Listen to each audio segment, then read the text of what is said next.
Hi, I'm Luigi Gonzalez, and my husband loves my husband's lover. Hi, I'm Vid Harper, and I love my husband's lover.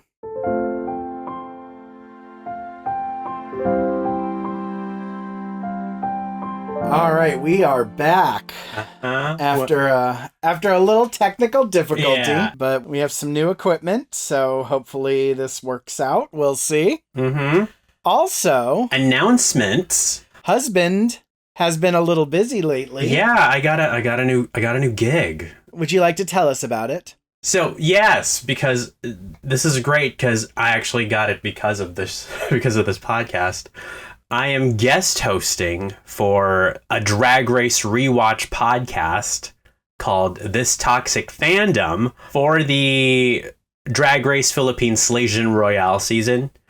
My co-hosts are writer, actor David Gorin and TikToker Jolie, and it's fun. The first couple episodes have been out. They're available same place you get this podcast. This Toxic Fandom. Highly recommend it. Fun to listen to these queens banter. Yes. And sometimes I get mentioned. Yeah. All right. So I feel like it's been a really long time since we've done this. I know. I miss my boys. Let's see where they're at. So this is episode 9. If you're following on the DVD, we're finally at disc 2, chapter 1. And on YouTube, it's episode 5 at the 40-minute, 15-second mark to episode 6, all the way up to the 20-minute, 55-second mark. So in the previous episode, they had just broken ground on the construction site. And so I think the cliffhanger last time was Vince showed up last minute and he's like, I'm here, even though I'm not supposed to be. Yeah. So now everyone, including Eric, are at Dave's restaurant. In front of everyone, Dave's like, oh, so you're Eric. I've heard so much about you. This reminds me of when Eric met Lolly at the car dealership. Yeah. How does it feel, Eric? Awkward, right? Yeah, it's like... It's not fun to be on the other side of a catty bitch. I mean, it is cattiness on his part, but I also lay the blame on Vincent, who is kind of in a prison of his own making right now. Yeah, no, I get it. I for some reason I feel for Vincent so much because he's so screwed up. Yeah, that he wouldn't know the right thing to do if it bashed him upside the head. Living in that house must have sucked. Well, yeah. Sure. Anywho, after Eric and Dave shake hands, does Eric sniff his finger? Yes. He sniffs his own finger. Yes. Why? I have no idea. I don't know. I mean, that could just be a quirk with him. But maybe it's a pheromone thing. I touched another gay's hand. Weird. Yeah, put a pin on that. It's very unusual behavior. On top of that, while he's doing it, it's the same music that was playing during Vicky's weird monologue in the last episode about gay men aren't happy. It's like ominous. It's very almost creepy. Yeah, I don't know what point the show's trying to make with this, but I mean, I kind of do. It's a little like the two lovers are finally meeting, and it's in front of Vince and his family. It's a very tense situation, but honestly, given these two clowns, nothing's gonna happen. No, there will be no skeletons pulled out from the closet. At the table, Vince and Eric go over the blueprints, and they pretty much hold hands. They're not even accidentally brushing up against each other. They're just full on holding hands. This is how I hold hands with Luigi. Yeah. Oh, also he pulls out the giant blueprint and lays it over the dining room table, right in front of Lolly too. Yeah, I wanted to show you this new wing. Yeah, no, and then that is the perfect opportunity for someone to make that move. In Filipino, that move is called chancing. Chancing? Yeah, and it comes from the root word is English, chance. Like he's taking a chance. Oh. So he was chuma chancing. Chuma? Yeah, I'm conjugating. So somehow, in the magic world of television, no one at the table notices except Dave, who lets them know he knows. He clears his throat. They immediately stop touching. Also, Evelyn gets up and makes a phone call. And when she gets off the phone, she says she has to go. So obviously something's up. Mm-hmm. Elaine handles this with the sensitivity that only Elaine can do. Yeah. She was like, how rude. And then she asks is it proper to leave while we're eating? Well, let me ask you, Elaine, is it proper to be pulling out like a giant scroll, like a giant blueprint scroll while you're eating? Just because it's someone other than your golden boy who did it doesn't mean that it needs to be held under a microscope. Well, my question for Elaine is it proper to be a bitch at the dinner table? Because I'd find that pretty gauche. It's like, even if other people notice it, you're like, it's tacky to point it out. Yeah. Have a little decorum and shut your mouth. Yes, true. Here's what I think is happening, though. It's the poor people are doing it. Yes, I do think she's sticking her nose, like what the show likes to do, put a pin in that. She is sticking her nose up at the working class, but also hurt people, and Elaine is a very hurt person. Yeah, I mean, God, look at that. That bun is pulled so tight. No wonder the is hurt. This is a woman who is either night drinking or in bed with Armando. This is not a good life. Oh, yeah. Oh, God. Imagine having sex with that. Oh. Well. So, Lolly excuses herself and follows Evelyn to figure out what's going on. Correction. Vicky is the one who told her to hey, maybe you should check on your sister. Which, writers, why are you robbing Lolly of that agency? She should be it's not as if it's out of character for her to go oh, my sister's having a tough day. Maybe I should tell her all about Vince and then run, Well, I could tell you why. Lolly's a self-involved and they're going over the plans for her house. It has to be Vicky who tells her so hey, someone's she's like, hey, did you know there's a world outside of you? Hey, did you know you're not the main character of the world? So, Evelyn goes to Kuya Manny's work. Yeah. And Lolly is she's like a chameleon. Yeah. She's trying to hide. No one sees her. Yeah, so Kuya Manny works at a shipping dock. The featured actor. No, I don't see Kuya Manny anywhere. But when he leaves, the camera pans to a red shipping container, and Lolly is all but pressed onto the side of it in her same shade of red dress. and she's Ate. Which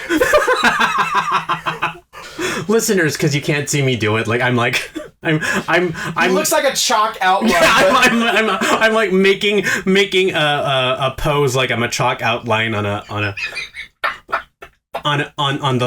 the ground I'm dead. But yeah, no one saw her. So Evelyn breaks down in tears and says, you didn't have to leave the joyful event with your family. And Lolly says, even if you don't say anything, I know something's wrong. But take note that again, writers, come on. Do you have to point out that you didn't have to leave all that joy to follow my misery? You didn't have to tear yourself away from your loving family and your handsome husband and your handsome, faithful husband and your rich parents-in-law. So The next scene, Lolly with some groceries takes Evelyn home, where Evelyn takes out her frustration on her kids. They're all playing on the computer and she like basically does everything but hit them. It would have been nice to have a scene where they are like going around buying groceries and like that's where they talk. That's your takeaway from this? How come you're not pointing out why weren't the kids at the groundbreaking? She just left her kids at home? Oh my god, you're right. First of all, unsupervised, but like it's a family thing with a family lunch, and she just left her kids at home. Oh my god, you're right.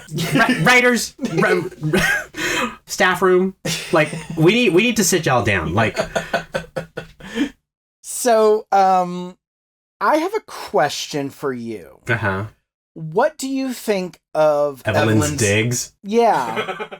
What do you think of her living environment? Okay, the house makes sense. It is an old house, and it feels like it's a hand-me-down. Maybe like it was a house that he inherited from like a dead parent. Yeah, like that house looked like a hand-me-down. Like it looks old and like unrefurbished. That I don't have a problem with. What I have a problem with is she has so many kids. Like Maslow's hierarchy of needs.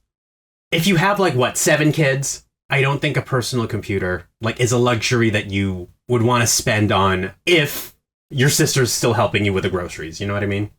Okay, so earlier I said put a pin in that. Oh my god, did I just do it? We're removing the pin. Okay. No, you didn't do it exactly. Like you're acknowledging something's off, but I don't think you're making the connection that I'm making. So I have said in previous episodes many times that I get the feeling that the higher ups resent the shit out of the working class in this show. I mean, it goes beyond the show, but yes. So class disconnect is something that exists in every part of the world. So it's a thing in America, but there's a disconnect, I think, in the well, I don't know if it's unique to the Philippines, but like I feel that when I look at Evelyn's home life, because it's very obvious that we're supposed to think, oh my God, look where she lives. Oh my God, look what she's living in. But as someone who has been middle class, when I was on my own for the majority of my 20s, I was definitely lower class. I was living in a 200 square foot back house that was a converted garage. I couldn't afford internet. I would either have to go somewhere to do homework from when I was in college, or eventually someone that lived near me was nice enough and gave me their Wi-Fi password, and I was able to pick it up and it worked sometimes. You remember that. You knew me when that was going on. Yeah. I had no room for anything because my living space was so small. When I look at her place, the things that I find blaring are like, I mean, she has a shelf with knickknacks, like little decor. Yeah. She has a coffee table, a couch, multiple rooms, a computer. So there's this disconnect because you get the feeling that the show wants the viewer to be like, oh my God, look where she's living. She's destitute. And I'm looking at it like, it's just an old house. It's just a house. Like it's similar to the apartment we live in now, if not bigger. I mean, I don't know what their like plumbing situation is like. Like, for example, we were watching a couple of Filipino movies recently, and in a handful of them, they were showing people showering with bowls because they don't actually have a shower. And I said, is that common in the Philippines? And you're like, yeah, it's fairly common. Yeah. So I don't know if that's like how she showers, but like I would show something like that before I show her home, which looks middle class. Yeah. In America, because everyone thinks, I guess everyone has this idea that Americans are rich. Like the average millennial could never live where Evelyn lives. Yeah. Like in Los Angeles, her home would easily be $1 million. Yeah. So yes, We find out that Kuya Manny has been stepping out on her for some time now. Evelyn says, I thought since Manny was older that he'd be more decent than other men. Oh, honey, we've all made that mistake. Yeah. Oh, God. God. Try being a gay man, sweetie. Oh, every gay man goes through that phase where they seek an older man because they think there's someone that has their shit together. No, oh, God. Oh. All the older men that I've had, on paper, like, successful, can provide. However, all of them had something wrong with them. Well, yeah, I think, I've noticed our demographic with this podcast, and I know that there are not a lot, but a decent amount of younger listeners who probably weren't even of age when this show came out. So if you're like late teens, early 20s, gay, let me just tell you right now, like, nothing dating older men it rarely ever works out. Yeah. Because 9 times out of 10, if there's an older man who's with someone who is like half their age or even more, like, I think about it like as someone who's in their 30, like their late 30s now, I'm pushing 40. I have 0 things in common with someone who is like 20. So if someone is romantically with someone that young, like, you have to know that it's just for the sex, because you two have nothing in common. Yeah. I don't care if you like the same movies or if you're really mature for your age or blah, blah, blah. Like, you guys are on 2 completely different fields. Yeah. And also, like, doesn't matter if you like the same stuff.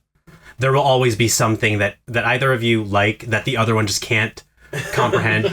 What's that comedian's name? Jen Kirkman? She's in her 40s, and she has a segment about a time she got with someone who was in their 20s and how she'll never do it again. I think it's very demonstrative of what we're trying to say. If I could find it, I think it's on the special Just Keep Living. I'm almost positive, but I'll look it up, and go to our Instagram and I'll put it up there somewhere. At My Husband Loves My Husband's Lover. Yay. Follow us there. We have fun on there as well. I post little bits and pieces and little tidbits at My Husband Loves My Husband's Lover on Instagram. Anyways, moving on. So Evelyn thought because he's older, he would be more mature. I know, we just it's just the dumbest. It's dumb because we've all done it. Yeah. So it's cringe through understanding. Yeah. Can you guess what Lolly does? Is it anywhere in the neighborhood of thank God Vince never cheats? Yes. She gloats that Vince is a good man. I don't think she knows she's gloating, but yeah. It's like, oh, men are not all the same. Vince is a dream. Yeah. No, and again, testament to Carla's portrayal of Lolly. Like, Lolly is sometimes, I think her flaw is that she doesn't see outside half a meter around her.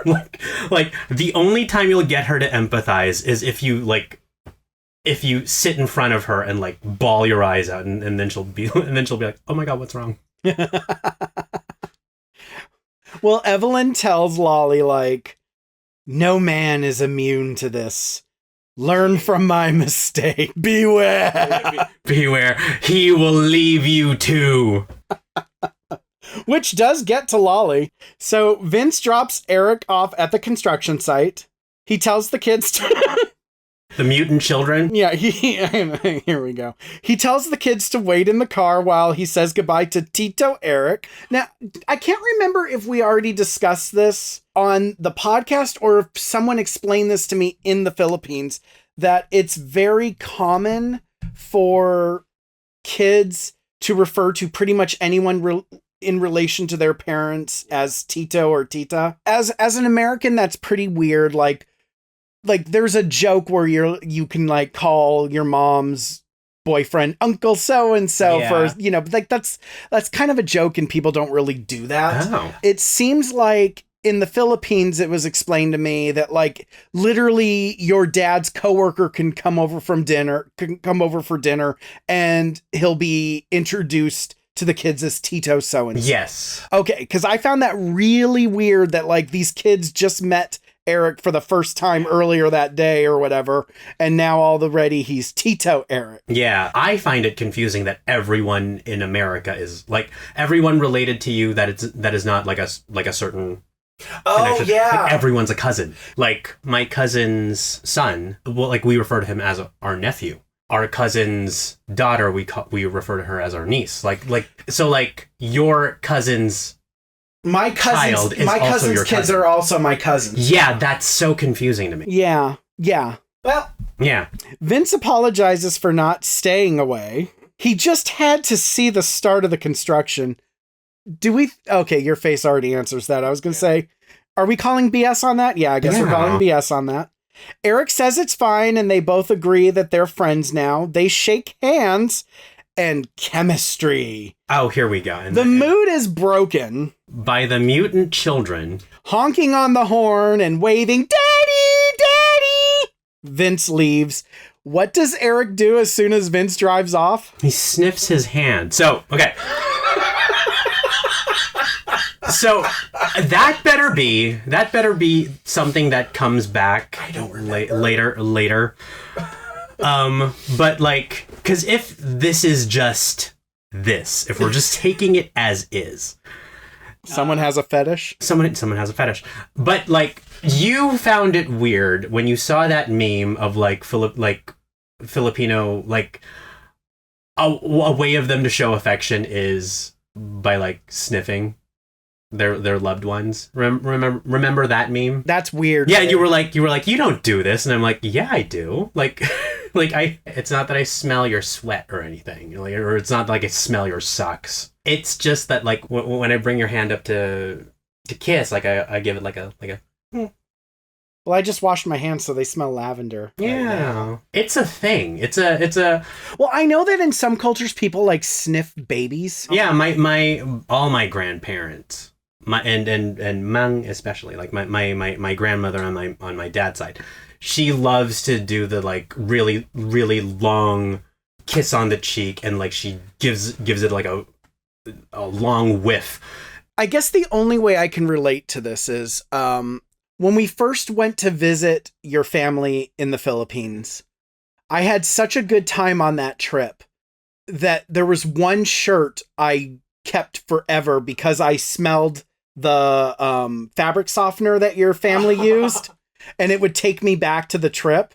So I didn't wear that shirt for the longest time because I would just smell, like every time I smelled it, it would remind me of the fun. Babe. Yeah. That just warms my heart. So yeah. All right. Moving on from the hand. While getting ready for bed, Lolly zones out. Vince asks what's going on, and she fills him in on what's happening with Evelyn.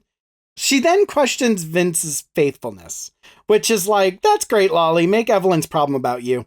I know that Evelyn got into her head. Yeah, I was going to defend Lolly in that like, because you can tell that she has this blown up idea of what her marriage is like, and it's completely very like not the case. Yeah. And all it took was like a couple of tears from Evelyn to shatter that, and like, wait, if you look at other women. Well, it's not just that, because she's done this to Vince before, where it's like, you know, she'll like, didn't she like in a few episodes ago, like wake him up in the middle of the night to be like, you know, do you find other women attractive, like something, or have you ever thought about leaving me or something? Like, she's just like Sandra. I said this in episode 1. Sandra is the drama. Lolly is the drama. Lolly also does not want her very fragile house of cards to come crashing down. But regardless, Vince assures her that she's the only woman for him, which technically is not a lie. Yeah, but also there are some things that like when I hear, even like barring this context, like if I hear that, he's telling you what you want to hear. Well, he did say he finds other women attractive. But, like, you're the only woman for me? Like, it's... Well, I would say you're the only man for me. No, but I know what that means. I know What does that mean, babe? You're not a people-y person, and I'm the only person that you've met that you can stand and, like, you can... For long periods Yeah, for long periods of time. And no, well, that's not romantic. It is, but I would never say that there is the one. Like, I would never say that there is one person for someone. Like, if God forbid something were to happen to me, like, my soul. Yeah, I was just about to say. Would not fault you if you found someone. Yeah, I was just about to say, like, if God forbid I died, like I would be happy to know that you moved on. Yeah, I would want you to be happy. Right. Yeah. Yeah, no, okay. Well, while they're getting ready for bed, at a gay club, Danny and Eric talk about Vince. This is Danny's club. Yeah, I know. Not just a gay club. This is Danny's club. And I gotta say, like, having a friend who owns a gay bar, that has been a dream that I've had with my gays from back in old country. And one of us has realized that dream. Like, and if you guys ever want to go to Arco, that's his place. We were not able to go. Yeah, I know we weren't able to go, but we drove past it. So Danny basically warns him, don't play with fire, but Eric assures him he has everything under control. He knows where he stands. Montage time. Vince lies in bed thinking about Eric. He tries to fight these feelings off by having sex with Lolly. He literally, like, wakes her up and says, let's go. This is intercut with Eric watching a macho dancer at the bar, but he can't concentrate because he's just remembering times with Vince, who's, in his memory, they're in school and Vince is in a class dancing, which they never explain anything about that. Let me contextualize. Oh, is this a Filipino thing? This is a Filipino thing. Oh, When you do group projects, when you do, like, group reports, it is most likely that you are, like, it's not even assigned, like, it's not even part of the assignment. Like, it is already implied that the presentation has to be entertaining. It has to be something that will keep the class their attention span on your report, because otherwise the report would have just been by yourself. So in group reports, it's not uncommon for you to come up with a song and dance to it. Really? Yeah. America needs to take some notes. We just stand up there and read our papers. Yeah, babe, like paragraph by paragraph. Like the because I feel like we as a people are natural performers. That's why we do so well on cruise ships. Yeah, you were saying the pageantry. You said that before. Yeah. Like, the most famous Filipino is a Broadway star. Yes. I feel like that's why drag queens in the Philippines are like on a different level. #Slasian Royale. #this toxic fandom. #this toxic fandom. Like, listen to our new episodes. Same place you get your podcast here. This toxic fandom with David Gorin, Jolie, and me for the time. I do want to point out the macho dancer for a second. Maybe it's a censor thing. Some are in, like, booty shorts and a tank top, and then some are bare-chested, but they're wearing jeans. And also, like, a Rolex for some reason. But yeah, maybe it's a censor thing, because macho dancers are never that clothed at all. Like, when sometimes they have clothes that they, like, peel off, but it's never like, they're never, like, head to toe covered. We should talk about what a macho dancer is, because outside of the Philippines, I don't think a lot of people know that term. And let me just say, while visiting the Philippines, I got my first-hand experience at a macho dancer bar. Would you like to explain what it is from a foreigner's eyes? Yes. Gay culture has something called a go-go boy. A go-go boy, although does not strip, will usually wear some sort of brief and dance to upbeat club music. Macho dancers, the clothing is kind of the same, but instead of gyrating to upbeat club music, the way I describe it is they mimic the act of showering to 90s R&B music. I mean, not just R&B. Like, there was a Debbie Gibson thrown in there. It's interesting. It's definitely not my scene. Go-Go Boys, Chippendales, Macho Dancers, these are not my scene. I don't know why. Like, I don't know if it's internal homophobia, insecurity, or just personal taste, but gawking at other men is just not a thing for me. Like, to go to a place to gawk at men. Yeah. I don't understand the fun in that. Just to explain, I feel like there needs to be a safe space for one to do that, because you can't, Catholic society, you can't really do that. So you can take out all the aggression and the sexual tension out in that place. Speaking of Catholicism, yeah, a lot of the dancers at this club had religious tattoos. I'm not talking like regular, like medieval crucifixes or anything like one of them had like the 3 crosses on their neck. Someone had like a really detailed portrait of Jesus with the crown of thorns on his thigh. Yeah. So here's my question. Is Catholicism so intense in the Philippines that even gay macho dancers are religious? Most of these guys not gay. So that's what I was going to ask, because all I felt whenever I saw someone up there dancing with like a big Jesus tattoo on them, what that screamed to me was, Lord forgive me, but my child needs formula. Yeah, that is more often the case. Yikes. However, these men sort of take pride in that. Like, this is a really great way for them to make money, like make a lot of money. Right. I feel like that sort of legitimizes it as a livelihood, and a lot of these men take pride in that. Like, okay. Like I am able to support my family, not just my wife and kids, plural, but also like my parents. Okay. Also the people back in the province. Like, I can support them through this, and like a lot of them are counting on me. It was such a weird environment, because not only that, but like in Filipino culture, there is a tradition where someone puts their hand on the other person's forehead. Mano po, yeah. Yeah. Lolly does it with her niece and nephew. I have never seen that in real life. I saw it in the Macho Dancer bar. When? One of the Macho Dancers got off stage and there was a guy there. It was like a ninong. It was like a godfather. I don't know, but that's the Macho Dancer grabbed his hand and put it on his forehead. Yeah. And I was like, okay, the first time I see that is at a Macho Dancer bar?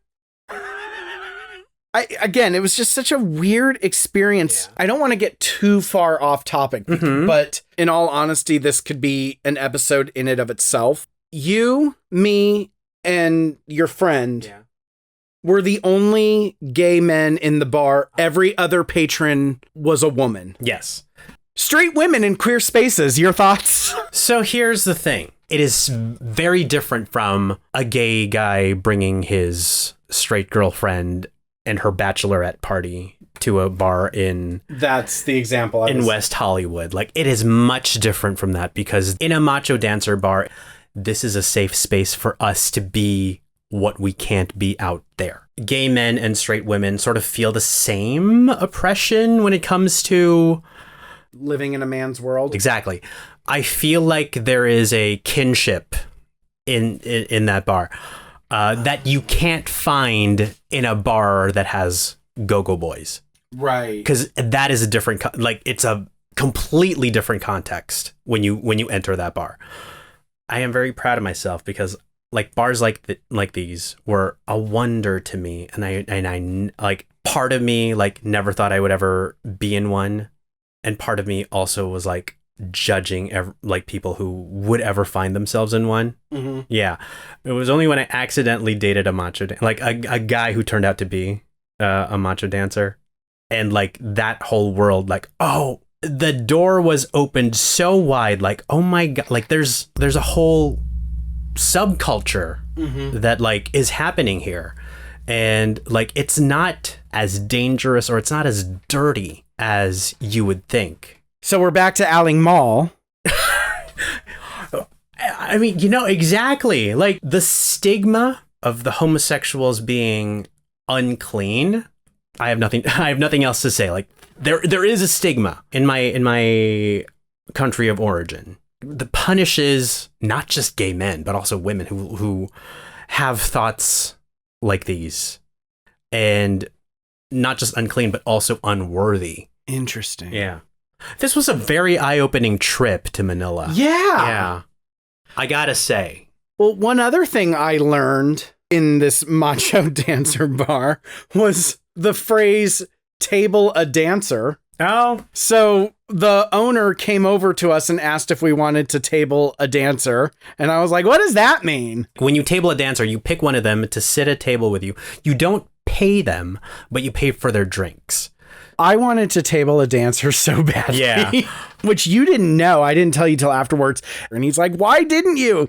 So here's why. Like, if I'm going to table a dancer, which like I would love to do, but not to live out the fantasy of like, ooh, this guy in a bikini briefs and cowboy boots is now sitting with me. Yeah. Like, that's not my thing. I want to like know this person. Like, remember that scene in Never Been Kissed when Drew Barrymore's like there with her notebook with the other girls? Like, so what are your hopes and dreams? Like So the reason why I never said to you, like, let's table a dancer is because I was watching them interact with the patrons that tabled them. And I was like, I'm not going to get anything out of these people. Like, I want to know, like, I want to like pick their brains and be like, so how did you get into this? So what's it like being gay in Manila for you? And, or you're straight? Do you find a stigma? Do people know that you do this? Like, how do you pick a song? I'm pretty sure once like the situation has been set up, I feel like you could. Because also, like, I got to tell you this experience at my straight guy friend's bachelor party at a straight, like, strip bar. Like, we all were in a private room and, like, they call it a fish bowl, a fish tank. They were lined up behind a glass wall. Yeah, and, like, you get to pick, which color shirt you want. And so I picked one. Like, she started out, like, by flirting with me. And I was like, first of all, nothing's going to happen. I'm gay. You'll get paid for tonight, but like I just want to talk, like what is it like? So we were in a corner just talking, and then like the girl closest to us like kept like looking at us and saying like, telling her coworker to like take something off. And you know what, she did not take anything off, but I got to see pictures of her children. Aww. Yeah, no, and you know, I'm still Facebook friends with her. Oh my God, that's hysterical. Yeah. So basically, it's too late to do anything about it, but we totally should have tabled a dancer because... Oh, yeah. Well, one thing that Eric Del Mundo and I have in common is we are not interested in a macho dancer because the macho dancer is, you know, grinding up on Eric. Eric's not having it. His attention is elsewhere. His attention is his memories of Vince. Yeah. Back in the bedroom, Vince can't perform. He apologizes and says he's just really tired, which is like, well, you woke her up. Yeah. But no, also, I also like one last thing about the macho dancer. When Eric like wasn't giving him any attention, he does this like really cute, like he looks at Danny and does a gesture that like, what do you want me to do? I tried. I tried. It was Danny set it up. Danny set it up. Oh, here's a great segue. We go from a macho dancer to getting ready for church. The next morning, the kids are getting ready for church. The boy asks if he can wear his Captain America shirt. Yeah, and I got a problem with this line. Oh, for God's sake. Because they're all wearing blue. And I would argue blue is his dominant color. And the reason he wanted to wear the Captain America shirt was that he doesn't want to look like he's in a dance group. Yeah, because everyone's wearing blue. Is that a thing Filipinos do? They they like color match for church? No. Okay, yeah. I don't know where they got this from, but yeah. Whatever. Yeah. Vince says that he can't go with Lolly to the site afterwards. He makes up some excuse about work. Eric's getting ready for the day. His mom notices that he's trying to look extra nice. Okay, real quickly. Eric's mom. Yeah. In the Philippines, do they know what the 6 degrees of Kevin Bacon is? No, because I've tried to play that game with my friends back in grade school. They couldn't. Yeah. Okay, so in America, there's an actor named Kevin Bacon, and the theory is you can name any actor in the world, and within 6 films, you can connect that actor to a Kevin Bacon film. Eric's mom, that actress, Shonda Rhimes-Romero. Shonda Rhimes-Romero? Yeah. Is like my 6 degrees of Kevin Bacon. She keeps popping up in every Filipino thing. 6 Degrees of Soul. Yeah, 6 degrees of soul. Like, it is insane. Like, I was watching Babe. Bituing Walang Ningning. Everyone's been telling me I got to check that movie out. Apparently, it's, it was iconic, and there's that iconic line about you're nothing but a second-rate, try-hard copycat. She was in that scene. She's in that scene. Not only is she in the movie, she's in that scene.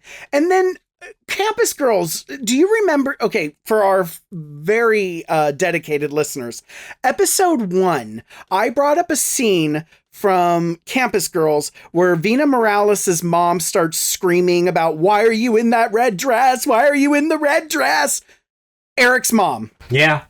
And then the weirdest one, a shake, rattle, and roll segment. Oh my God. I forgot about that. Where Dennis Trillo and Carla Biliana are married, and she plays their yaya. Yeah, and is feeding them like human meat, something like that. I think she turns them into animals. Or something. I can't remember. I can't remember the plot too much because I was too busy trying to figure out how Eric and Lolly ended up together, and it's just weird. But anyways, so I digress. It's just shocking that this woman keeps popping up in stuff. She's a gifted thespian. She's busy. Yeah, she books. So, speaking of yayas, Eric's yaya walks in, Miss Gasser. Yeah, Flora Gasser, love her. He says, Yaya, where's my blue long sleeve shirt I had you wash? Remember I gave it to you the other day and said delicate wash? And I think she looked like, oh no, you're going to step on me. Like you could see it in her face, like, oh, this is where I meet my fate. Sol asks why, and the Yaya narks, saying that the whole family, including Vince, will be at the construction site today. They never say if it's a coincidence that he wanted to wear blue, because the whole family's wearing blue. I'm assuming that's a coincidence. Oh my God. You didn't make that connection? Oh my God. So that's what that scene was for. Well, you know what, writers? You're forgiven for now. Good job. Sol is not thrilled about this, and Eric is like, is it wrong to want to look presentable for my clients? And Sol's like, easy, I didn't say anything. And Yaga's like, there's a saying, guilty and very much in love. Which, is there a saying? I don't know. Let me hold on. Can you look that up? Because I'm going to Google it right now. I know the other one. That is guilty and very much in love. Nothing's coming up, but if you remember last time, she says the quote incorrectly. So if we don't know the reference, we might just not be searching it right, because they, working class, God forbid she can get a famous quote right. Yeah. Anyways, in the middle of church, Lolly is talking construction because, even God isn't important enough when it comes to her dreams, trying to get Vince to reconsider showing up, but Vince does not budge. Armando is asleep. Elaine wakes him up. He jumps awake acting like he's holding a gun. And the kids think it's cute. Which, again, like, the fact that the kids think it's cute, and the fact that remember he had a gun and he was going to pull it out at Vince's wedding, and like, this is not a good man. And the fact that the kids just laugh it off, they're so used to it, and they're too young to understand that it's the not mutant okay. children are going to grow up to be assholes. I know that. I know that. Anyways. Yeah. After church, Lolly shows up with the kids to the construction site. Eric notices Vince is not there. It looks like he's been kicked in the gut. End of episode. And he's like feebly holding that one hard hat meant for Vince. Like, oh. Well, now time for my favorite part of the show. This husband loves. What do you love, babe? This husband loves Lolly's chameleon skill. Because that was cool. That was like, oh, I didn't see you there. I didn't see you there. Yeah, because I was incognito. This husband loves Dave giving Eric a taste of his own medicine in front of Lolly. Because I think that was my this husband hates. Yeah. When Eric met Lolly and was like throwing shade right in front of her. And like, not only did he make me defend Lolly, but, you know, kind of getting a taste of his own medicine. Yeah. It's like, oh, you're Eric. I've heard so much about you. Yeah, and like kudos to Dave to showing that he can be catty too. Yeah. Yeah. What do you hate, babe? This husband hates, and I did warn you that this was going to be a running thing. Those mutant children. The fact that I thought that for that one scene they were like out the window and waving the whole time. Like, it's not out of the realm of possibility with this show. They are really annoying. Yeah, like kids, sit tight. I'm just gonna talk with Tita Eric, and then he goes out, and then like the kids just like pop their heads out of the windows and just wave for the whole duration of the scene. That seems like something that the show will come up with if those kids were based on real kids.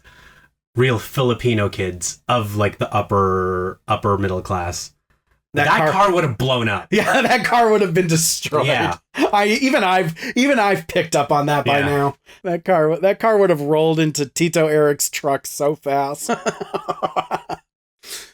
What do I hate? I mean, I guess the obvious one is this husband hates how the show makes us think that Evelyn's living in squalor when it's like, in LA, in Los Angeles, that's $1 million home. Sadly it is. Yeah, no, you're right. I think the bias, there's a good word. Yeah, the bias against the working class. I feel like I learned this in like one of my media classes in my undergrad. Like with soap operas, everything is aspirational. Yes. That's why the good guys are rich. Yeah. But again, we've talked about this in America's soap operas. All the majority of the main characters are rich. You've got like they own their empires. You've got the Quartermains and the Cassadines and all that stuff. But you never feel less than watching it. Mm-hmm. With this show, on more than one occasion, I have felt less than. I mean, just looking at Evelyn's house, and I'm like, where she's like, I don't want you to see me like this, like in my squalor, and like it's you're doing kind of well for yourself. You have a PC. Yeah, like even now, like if you compare her house to where we live now, which is a pretty nice apartment. Yeah. Her place is better. Yeah, like you have a PC and like good enough internet for your kids to be playing like, what is that, World of Warcraft? And judging by the sound in that scene, she has air conditioner. Just saying. Okay. So yeah, follow us on Instagram at My Husband Loves My Husband's Lover. If you have any thoughts, comments, questions, concerns, slide into our DMs. Yeah, or leave a comment. Like we love hearing back from you guys. And please leave us a 5-star review on Spotify, Apple Podcasts, or YouTube. And tune in next time to see more of Eric getting kicked in the gut. Could this be foreshadowing? I don't know. Until then... Paalam po.